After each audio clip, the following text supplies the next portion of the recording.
Hey guys, ഞാൻ മുബി. നിങ്ങളിപ്പോൾ കണ്ടുകൊണ്ടിരിക്കുന്നത് ടെയിൽസ് ഓഫ് മൂവീസ്. സോ ആദ്യമായിട്ട് ആരെങ്കിലും ചാനൽ കാണുന്നുണ്ടെങ്കിൽ welcome to my channel. Or നേരത്തെ എൻ്റെ സബ്സ്ക്രൈബർ ആയിട്ടുള്ളവർ കാണുന്നുണ്ടെങ്കിൽ welcome back to my channel. So ഇന്ന് പുറത്ത് നല്ല മഴ പെയ്തപ്പോൾ എനിക്ക് എന്തൊക്കെയോ ഒക്കെ കഴിക്കാൻ തോന്നി. എന്തൊക്കെയോ മീൻസ് സാധാരണ എനിക്കങ്ങനെ ചോറ് കഴിക്കാനൊരു ത്വര വരാറില്ലാത്തതാണ്. ഇന്നെന്തോ ചോറ് കഴിക്കണം എന്നൊരു തോന്നൽ. സോ ചോറിന് കറിയായിട്ട് എന്തെങ്കിലുമൊക്കെ ഒരു സ്പെഷ്യൽ ഐറ്റം ഉണ്ടാക്കണമല്ലോ. അപ്പോൾ നോക്കിയപ്പോൾ ദാ കിച്ചണിൽ ചിക്കൻ ഇരിക്കുന്ന കണ്ടു. അങ്ങനെയാണെങ്കിൽ ഒരു ഈസ്തറ്റിക് ചിക്കൻ കറി ഉണ്ടാക്കിയാലോ എന്നൊരു തോന്നൽ. ഇപ്പം നിങ്ങൾ വിചാരിക്കും എന്താണ് ഈ ഈസ്തറ്റിക് ചിക്കൻ കറി? സോറി, ചിക്കൻ കറിയല്ല, ചിക്കൻ ഫ്രൈ ആണ്. ഈ ചിക്കൻ ഫ്രൈ ഉണ്ടാക്കുന്നത് കുറച്ച് ഈസ്തറ്റിക് ആയിട്ട് ക്യാമറയിൽ ഷൂട്ട് ചെയ്യാമെന്ന് വിചാരിച്ചു. അതിനെയാണ് ഞാൻ ഇച്ചിരി സെറ്റപ്പായിട്ട് ഈസ്തറ്റിക് ചിക്കൻ ഫ്രൈ എന്നൊക്കെ പറഞ്ഞത്. സംഭവം വേറെ ഒന്നുമില്ല, ഞാനൊരു ചിക്കൻ ഫ്രൈ ഉണ്ടാക്കാൻ പോവാണ്. നോർമലി നമ്മളെല്ലാം ചെയ്യുന്ന പോലെ തന്നെ ചിക്കൻ കഴുകിയെടുത്ത് അതിലേക്ക് മസാലപ്പൊടികളൊക്കെ ആവശ്യത്തിനനുസരിച്ച് ഇടുക. ഇതിൻ്റെ അളവും കാര്യങ്ങളൊന്നും ഞാൻ പറയുന്നില്ല, അത് ചിക്കൻ്റെ അളവും നിങ്ങളുടെ എരിവും കാര്യങ്ങളൊക്കെ ബേസ് ചെയ്തിട്ടിരിക്കും. അപ്പോൾ വേണ്ട മസാലപ്പൊടികൾ മുളക് പൊടി, കാശ്മീരി മുളക് പൊടി, അതുപോലെ തന്നെ ചിക്കൻ മസാല, മഞ്ഞൾപ്പൊടി, പിന്നെ കോൺഫ്ലോർ, കുരുമുളക് പൊടി, ഇങ്ങനത്തെ ഐറ്റംസൊക്കെയാണ്. പിന്നെ ഉപ്പ്. ഇത്ര ഐറ്റംസൊക്കെയാണ് ഞാൻ ഇട്ട് സെറ്റാക്കിയിട്ടുള്ളത്.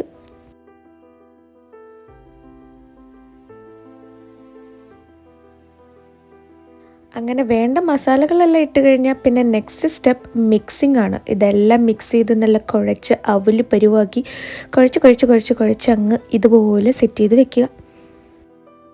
പിന്നെ മസാല എല്ലാം സെറ്റാക്കി വെച്ചിട്ട് അതൊന്ന് പിടിക്കാൻ ടൈം കൊടുക്കണമല്ലോ. അതുകൊണ്ട് എല്ലാം തേച്ച് വെച്ച ഉടനെ തന്നെ നമ്മൾ പൊരിക്കാനിടരുത്.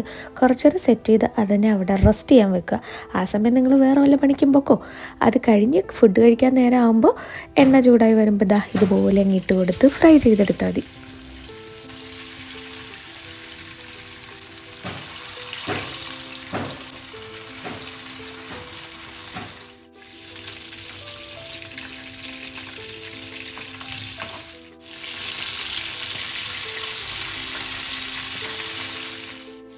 അങ്ങനെ ചിക്കൻ ഫ്രൈ ആയി കഴിഞ്ഞ് മറച്ചും തിരിച്ചൊക്കെ ഇട്ട് അത് വെന്ത് കഴിയുമ്പോൾ കുറച്ച് ഫ്ലേവറിന് വേണ്ടിയിട്ട് കുറച്ച് കറിവേപ്പില ഞാൻ ഇട്ട് കൊടുക്കുന്നുണ്ട്. അങ്ങനെ അതും കഴിഞ്ഞ് നേരെ കോരി ഒരു പാത്രത്തിലേക്ക് ഇടുക.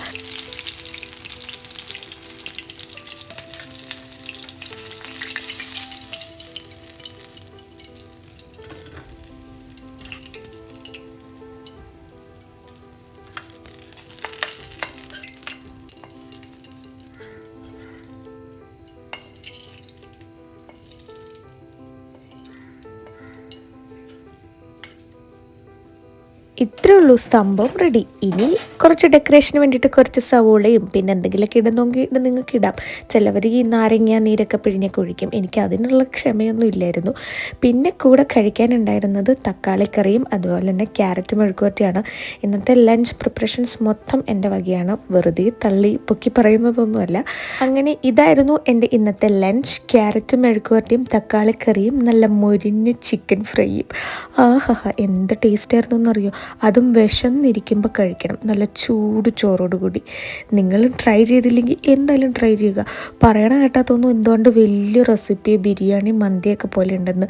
ബട്ട് ബിരിയാണി മന്തിയൊക്കെ വേറെ ലെവൽ, ഇതും വേറെ ലെവൽ. നല്ല വിശന്നിരിക്കുന്ന സമയത്ത് ഇതുപോലൊരു നാടൻ ലഞ്ച് കിട്ടിക്കഴിഞ്ഞാൽ ആരായാലും വയറ് നിറച്ച് കഴിക്കും.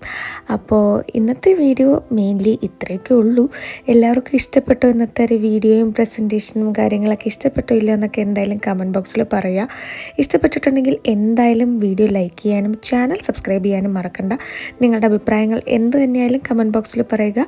അപ്പം ഞാൻ എൻ്റെ ലഞ്ച് ഫിനിഷ് ചെയ്യട്ടെ. എല്ലാവർക്കും thank you for watching and see you in another video. Bye.